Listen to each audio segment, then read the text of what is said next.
Ubisoft has announced a new game production tool, Mm-hmm. and they're calling it Ubisoft Scalar. And basically, what they're saying this new technology does is it focuses on using cloud computing to help develop and test games, taking away the limitation of time or hardware available to the actual developers working on the game. So, the proposed result is the ability to create games that are bigger and more social than previous Ubisoft titles, and allowing new types of games to be produced. It will allow more players to exist in the same shared world, and it is now considered essential technology to Ubisoft and is available to all of the Ubisoft studios working on games. And we don't yet know when we will see the first game leveraging this new tool, but they are saying that new projects are already using it. So basically, the idea behind it is to use cloud computing as like the back end of game development so that when developers are testing a game, they're not limited to the hardware of the computer. They're actually using to work on the game. They're using cloud computing, which scales, somewhat infinitely, to have more horsepower essentially to run the game, be more efficient. Because just like I guess in video editing, part of game development is just sitting around waiting for things to compile, for things to render.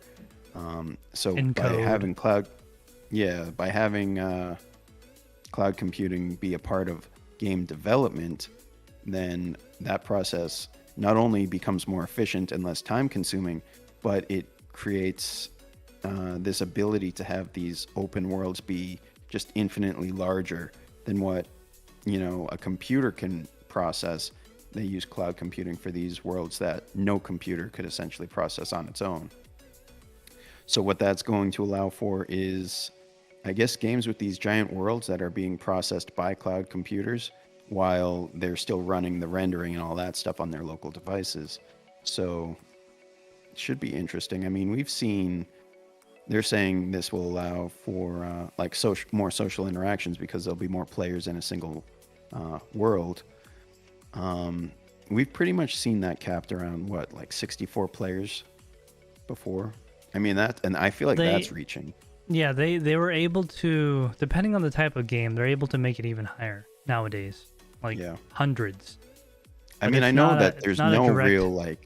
Hmm? there's no like hard limit, but what we see typically is probably around like 32 to 64 maybe. Yeah, I would say that's pretty average. Nowadays you got PUBG and all that, where you got hundreds of people. I mean, the way they fix that, I mean, as you were saying, is that the actual game is running on a server. All you Yeah. have is a connection to send ones Right. and zeros, telling the game where you are, right? Right. So So, regarding what you were just saying, CPPC Tech has an interesting question for you. I'm gonna go check that in chat. He says, could they use it to make a racing game with a real scale map, like being able to race from city to city? oh boy. Well, here's the thing. As much as that's been like a dream of mine since like forever, how cool that would be. I Yeah, don't think that's in the near future. I think that's a lot of resources to load. one game that kind of does something similar is Microsoft Flight Simulator, where you can fly from one point of the world to another in like actual scale, actual space, actual landmarks rendering, loading in, stuff like that. But the thing is, they're not graphically intensive assets. They look great from, uh, you know, uh, Hundred, elevation because you're thirty flying. thousand feet in the air. Yeah, so they look amazing from a distance, but then up close you realize it's just really not great. For a racing game, I'm sure they could do the exact same thing, and it would just look really bad by modern standards because, we're going to be looking at like a photorealistic car, which is where racing game tech is at pretty much. Uh, but then we're going to have these like terrible environments because they have to be lower quality to have that much data available. All that Um, throughput.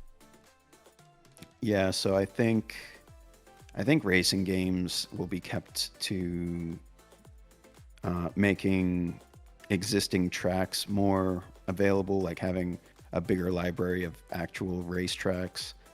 For like city maps, they can do that as well, but I still feel like they're going to have walls around it so that they only have to focus on a certain amount of. Well, basically, they like when Project Gotham Racing came out, they had a New York track, and that was like amazing. It looked great, and but you had boundaries so that things in the distance still looked okay, but they didn't have to put that much effort into making those things because they're in the distance. So yeah, I mean, How about they do it Minecraft style? yeah, honestly, I think it would look better Minecraft style than if they tried to make like it look decent. I mean, like the Not car to will say be Minecraft. photorealistic, but like the environment will be like Minecraft, Yeah, yeah, 16-bit. exactly. I feel like exactly. I feel like that would be just as much fun, you know? Oh, I got a better idea actually. So you know how I just thought of this. You know how in Flight Sim you can use real like public available API data to put traffic Right. in the sky and everything, right? Yeah. What if we just use AI in some roundabout way? I'm just making this up here, and traffic cams to render real-time worlds. Oh, so you want the game to be Just copy the what's in road real life. That way they don't have to that has actually actual create. traffic? No, that's something. No, I'm just like that way they don't have to create assets all the time, like randomly generated they could just copy what's in real life. Yeah. So it just virtualizes it.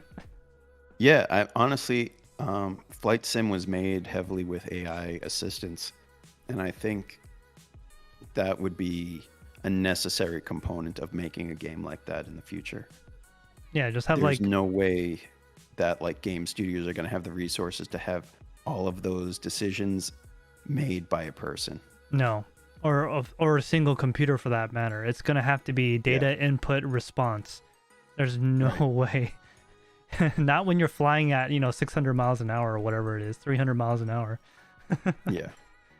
Yeah, so that would be pretty cool. I think it's awesome.